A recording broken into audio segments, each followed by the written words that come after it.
Deux immeubles de la commune de Koumassi menacent de s'effondrer avec des familles qui y vivent.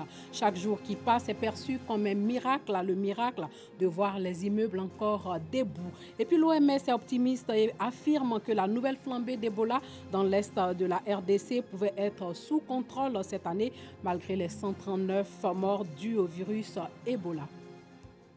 Bonsoir et bienvenue dans le 19h. Je vous conduis dans la commune de Koumassi, dans deux immeubles où vivent plusieurs familles. Ces familles squattent ces lieux parce qu'elles n'ont nulle part où aller. Mais ces immeubles ne sont pas des abris sûrs. Ils sont fissurés par endroits et menacent de s'écrouler à tout moment. Doigt de laser a rencontré des personnes qui vivent dans ces immeubles.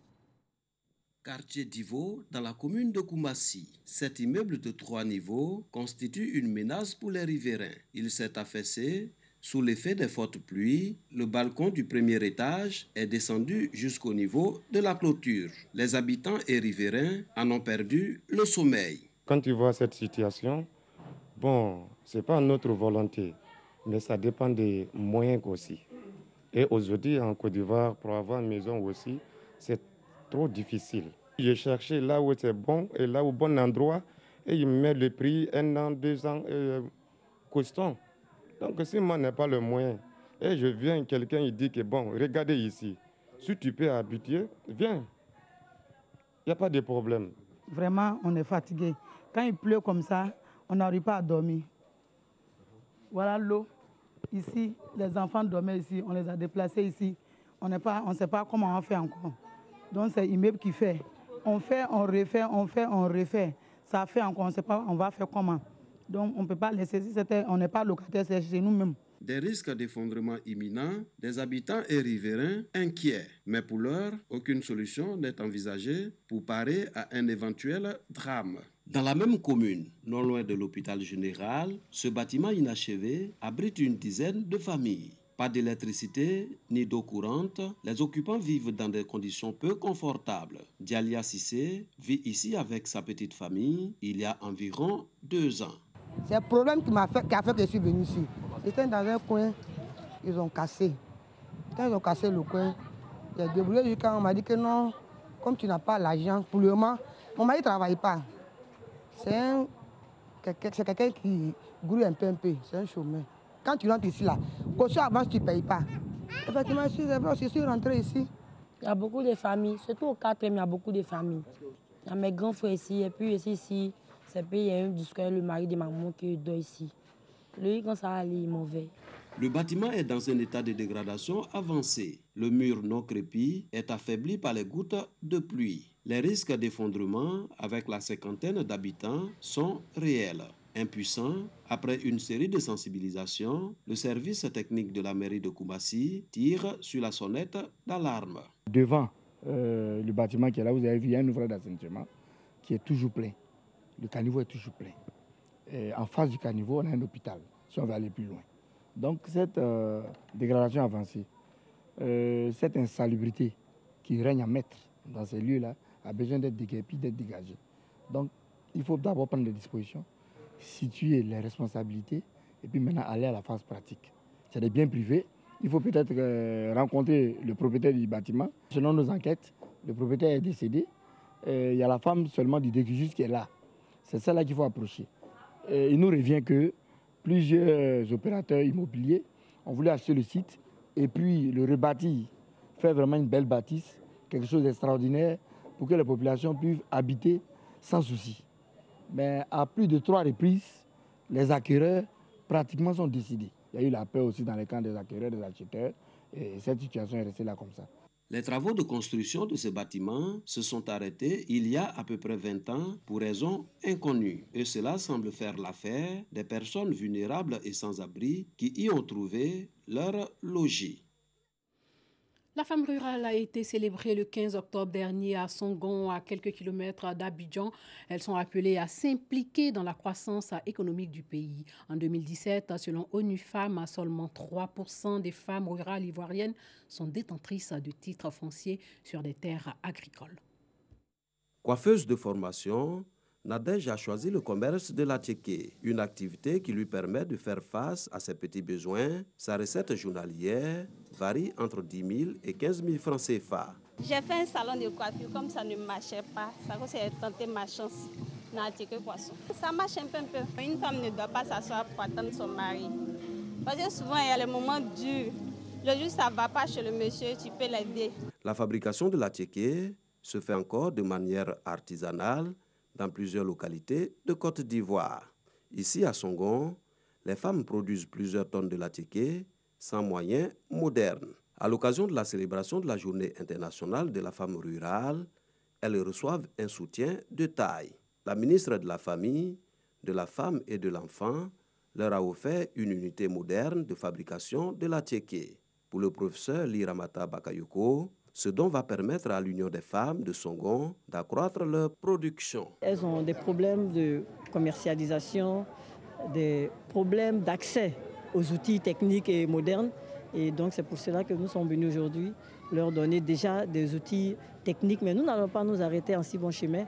Nous allons continuer l'action pour que cette coopérative serve de modèle aux autres coopératives en assurant leur formation, en renforçant leurs capacités.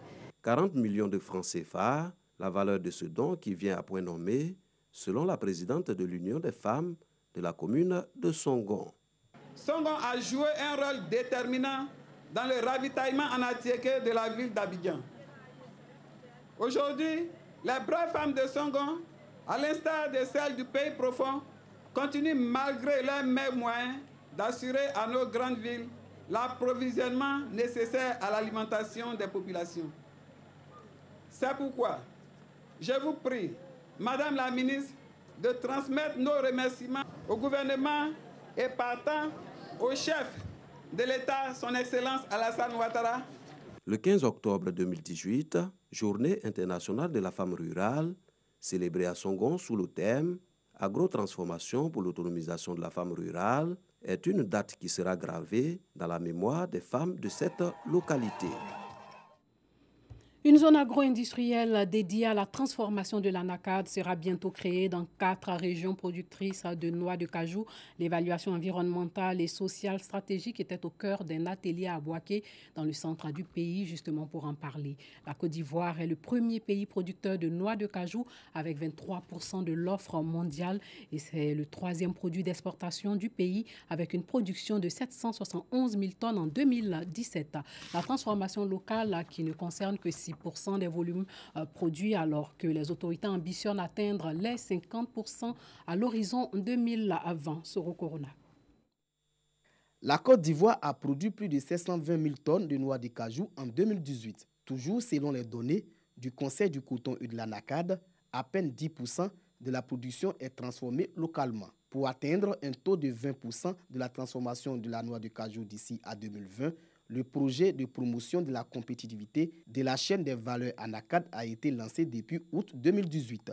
Le projet consistera à investir de façon assez vigoureuse dans les différents compartiments de la chaîne de valeur, notamment depuis la recherche et l'amélioration variétale, pour que nos producteurs aient des plants à bon rendement.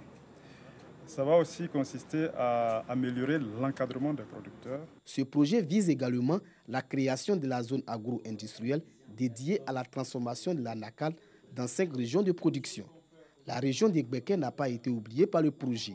Avant la réalisation du projet, l'évaluation environnementale et sociale stratégique a réuni les parties prenantes. On veut aménager dans 4 régions à forte production des sites industriels qui seront prêts à recevoir des investisseurs qui veulent installer leur unité de transformation. Les participants ont réfléchi sur les propositions pour un meilleur cadrage possible des travaux prévus. C'est un projet qui est bienvenu puisque l'État pense à la transformation et en tant que producteur, on sait qu'on gagnerait quand nos matières premières sont transformées sur place. Le projet de la création de zones agro-industrielles dédiées à la transformation de l'anacarde concerne les régions de Gbeke, du Poro, du Gontougo et du Worodougou. Pour être plus complet sur le sujet, sachez que pour booster la transformation de l'anacarde et renforcer la lutte contre l'érosion côtière, la Côte d'Ivoire avait signé à Washington, aux États-Unis, 3 accords de prêt avec la Banque mondiale portant sur un montant de plus de 157 milliards de francs CFA. En culture, de nombreux acteurs des arts de la rue venus de 10 pays du monde participent à la première édition de la rencontre des marionnettistes dans la commune de Bingéville, c'est pas loin d'Abidjan. Le théâtre, la jonglerie, la marionnette, autant de spectacles pour égayer le public. Le reportage de Dangui Dangui.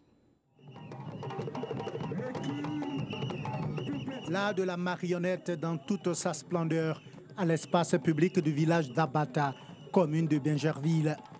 Le prétexte, ouverture officielle de la première édition de la rencontre internationale des marionnettistes RIMA.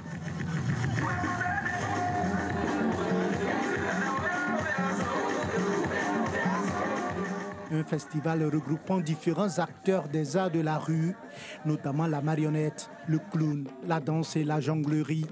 L'événement a mobilisé du monde, notamment de nombreux enfants impressionnés par les prestations des marionnettes.